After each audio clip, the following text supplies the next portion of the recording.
안녕하세요. 사용자 중심 디자인입니다. 오늘은 건축 규모 검토 두 번째 영상, 토지 이용 계획 확인원의 활용과 적용 법규에 대해서 알아보도록 하겠습니다. 토지 이용 계획 확인원은 건축하고자 하는 대지의 면적, 공시지가, 지역지구 등 기본 정보와 법규 목록이 나와 있기에 건물을 짓겠다고 마음을 먹는다면 바로 확인하셔야 할 정보입니다. 인터넷으로 토지 이용 규제 정보 서비스 검색하여 들어가시면 해당 지번을 기입하고 열람을 누릅니다. 토지 이용 계획 확인원 창이 뜰 것입니다. 대지 면적을 확인하시고 지역 지구 등 지정 여부에서 지역을 확인합니다. 그리고 지구 단위 계획이 수립되어 있는지 확인합니다. 지구 단위 계획이 수립되어 있다면 이곳에 지구 단위 계획 구역이라고 적혀 있을 겁니다. 지구 단위 계획은 다른 법규보다 우선 적용되어야 하므로 지구 단위 계획이 수립되어 있다면 예비 건축주분들께서 직접 하시기에는 무리가 있을 것입니다. 반드시 건축 설계 전문가에게 문의하셔야 합니다. 하단에 지번도가 있습니다. 일반적으로 지도를 볼 때 별도의 방위표가 없다면 위쪽이 북쪽입니다. 지번도의 방위를 알 수 있을 것입니다. 위쪽이 북쪽, 동쪽, 서쪽, 남쪽이 됩니다. 검색한 지번이 빨간 동그라미가 되어 있을 것입니다. 대지 주변에 도로 현황이 나옵니다. 도로는 지번 숫자 다음에 도라고 표시되어 있습니다. 지번도에서 주변 도로 현황을 보면서 계획 도로가 있는지 확인을 하셔야 합니다. 계획 도로는 건설이 확정된 도로를 얘기하는 것인데 건축 규모 검토에서는 현재는 없지만 도로로 간주합니다. 계획 도로는 이렇게 표기되어 있습니다. 지번도에서 빨간 구획선이 계획 도로선입니다. 토지 이용 계획 확인원에 나와 있는 지역에 따라 최대 건폐율, 최대 용적률, 건축 가능 용도를 알 수 있습니다. 건폐율 용적률은 많이 들어보셨을 겁니다. 건폐율은 대지에 배치할 수 있는 건축물의 면적 나누기 대지 면적을 백분율로 표기한 것이고, 용적률은 지상층 면적의 총합계 나누기 대지 면적을 백분율로 표기한 것입니다. 최대 건폐율, 최대 용적률은 지방자치단체마다 조례로 정하고 있습니다. 4년마다 있는 지자체 선거기억을 더듬어 보시면 광역단체장과 기초단체장을 뽑는 투표용지가 있었을 겁니다. 도지사와 시장 또는 군수를 투표하셨다면 시조례 또는 군조례를, 광역시장과 구청장을 뽑았다면 구조례를 확인하시면 됩니다. 조례는 지자체 홈페이지에서 찾을 수 있지만 지자체마다 홈페이지 구성이 틀려서 찾기 힘들더라고요. 그래서 저는 자치법규 정보 시스템을 자주 이용합니다. 인터넷에서 자치법규 정보 시스템을 검색하시고 들어가시면 저희 집이 경기도 광명시라 광명시로 가보겠습니다. 상단에 도시계획을 검색하시면 자치법규 목록에 광명시 도시계획 조례가 있습니다. 클릭하시면 도시계획 조례가 나옵니다. 쭉 내려가다 보면 건폐율과 용적률이라는 큰 제목이 있을 겁니다. 여기에 내 땅에 해당되는 지역의 최대 건폐율, 최대 용적률을 확인하시면 됩니다. 아주 중요한 숫자이니 메모해 두시기 바랍니다.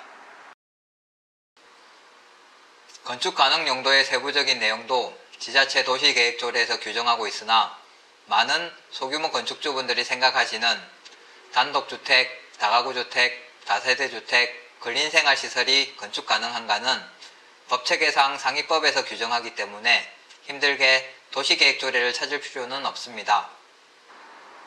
일종 전용 주거지역은 단독주택과 근린생활시설을, 이종 전용 주거지역과 일종 일반 주거지역, 이종 일반 주거지역은 4가지 모두 건축이 가능합니다. 건축 규모 검토에 적용되는 법규로는 대지 정리에 적용되는 도로 확폭 규정과 도로 가각 정리가 있으며 건축 규모 산정에 적용되는 정북 1조 대지 내 공지 주차 대수 산정이 있습니다. 주차 대수 산정과 건축 규모 검토와의 관련성이 궁금하신 분이 계신다면 그분은 아마 응용력이 뛰어나신 분일 겁니다. 일반적인 경우는 건축물의 규모, 즉 연면적에 따라 주차 대수를 산정합니다. 하지만 다세대주택, 다가구주택은 다른 용도의 시설보다 주차 대수 산정의 기준이 엄격하여 역으로 설치 가능한 주차 대수에 따라 세대수가 정해지고 세대수에 따라 건축 규모가 정해지는 경우가 종종 발생합니다. 그래서 케이스별로 검토할 때 단독주택 근린생활시설, 다가구주택, 다세대주택으로 나뉘어진 것입니다.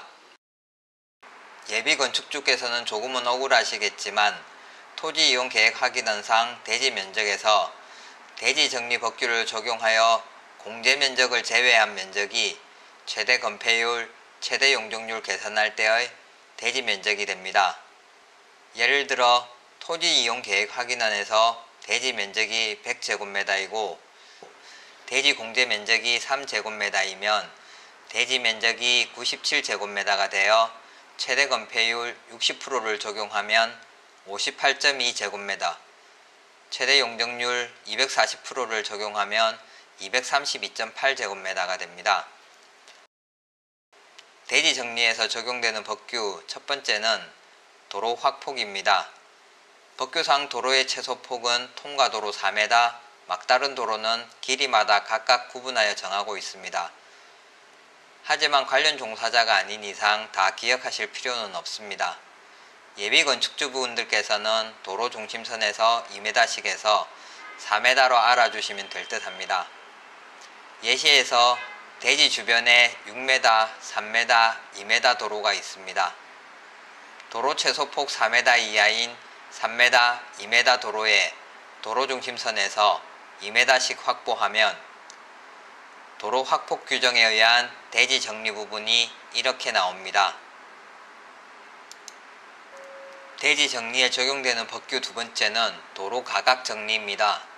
도로와 도로가 만나거나 하나의 도로가 꺾일 때 차량의 회전이 용이하도록 가각 정리 규정이 있습니다. 이 규정도 도로의 폭, 도로가 만나는 각도에 따라 다르게 적용합니다. 예비 건축주분들께서는 도로 가각 정리 규정이 적용되는 조건과 가장 많이 쓰이는 숫자 3m 정도만 알아주시면 될 듯 합니다. 도로 가각 정리 규정이 적용되는 주변도로 상황은 도로가 만나는 각도가 120도 미만, 그리고 도로폭 8m 미만인 경우는 적용합니다. 바꿔 말하면 도로가 만나는 각도가 120도 이상 또는 만나는 도로 하나의 폭이 8m 이상인 경우는 적용하지 않습니다. 소규모 건축에서 대지 공제 부분을 누락하지 않는 이상 건축설계 전문가가 검토한 대지 공제 면적과의 차이는 그렇게 크지는 않을 것입니다. 토지이용계획확인원에 계획도로가 있는 경우는 도로폭 및 가각 정리가 반영된 경우이므로 두 규정을 적용하지 않으셔도 됩니다. 대지 정리가 끝나면 내 땅의 최대 건폐율, 최대 용적률로 지을 수 있는가를 검토할 때 적용되는 법규에 대해서 알아보겠습니다. 축규모 산정에 적용되는 법규 첫 번째는 정북 1조입니다.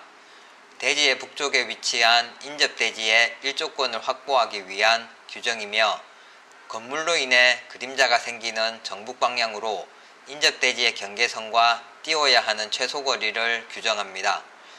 전용 주거지역과 일반 주거지역에서만 적용됩니다. 정북 1조는 건축물에서 높이가 9m 이하인 부분은 정북 방향으로 1.5m, 9m 이상인 부분은 건축 높이의 반을 이격하여야 합니다.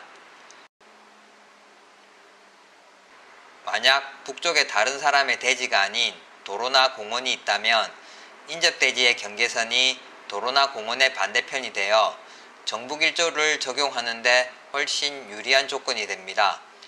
그리하여 북쪽에 도로가 있는 경우와 인접대지가 있는 경우로 나뉘어졌습니다. 건축물 규모 산정에 적용되는 법규 두 번째는 대지 내 공지입니다. 대지 내 공지 규정은 화재 등의 재난이 발생했을 때 건물 외부에 피난을 위한 통로를 확보하기 위한 규정입니다. 대지 내 공지 규정은 지방자치단체 건축조례에서 건축물의 용도에 따른 이격거리가 나와 있습니다. 찾기 힘들고 각각의 경우로 적용하기 힘드실 겁니다. 패스하십시오. 대지 내 공지 규정은 아니지만 인접대지 경계선과 이격 조항이 두 가지 있습니다. 공동주택 채광 방향 1조와 민법상 규정입니다. 이것 또한 적용하기 힘드실 듯 합니다. 공동주택 채광 방향 1조는 그런 것이 있다고만 알고 넘어가시고, 민법상 규정은 인접대지 경계선과 최소 0.5m 이격하라는 규정입니다. 인접대지 주인 간의 분쟁을 예방하기 위한 것입니다. 정리하면 인접대지 경계선과 이격거리는 다세대 주택일 때 1m, 단독주택, 근린생활시설, 다가구 주택일 때 0.5m 적용하시면 됩니다. 다가구 주택과 다세대 주택을 나누기 힘드시면 퉁쳐서 1m로 하시면 될 듯 합니다.